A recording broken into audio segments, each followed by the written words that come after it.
awak. Kenapa bunga melu saya tak naik-naik? Hey. Oh my god. Suku Batak. Batak betang. Seri. Wan. Bening. Mana? Lima sahabat tu kan aku dah kata hantu Batak. Banyak kali dah aku cakap. Ini aku terhilang. Batak dia 5 ramai. Dia kumpulan. Sekejap tengok cari. Oh mak kau. Hey. Come here. Besar.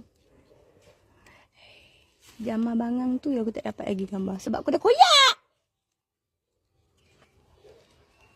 Tidak aku letak sekali. Itulah perjalanan marifat. Itu salah satu. Dia pun dapat keturunan dia, cucu dia nanti dapat monsang. Bodoh. Aku ni kayak gila. Orang yang jaga leluhur ni kan semua gila. Hai, macam mana? Ini Sunah Bonang. Puteri Gunung Ledang di suku Batak. Semua yang dari Islam. Pelik betul dia orang berkelahi. Orang yang dah tahu agama dia tak berkelahi. Ada je zaman Rasulullah tu mana ada. Rom.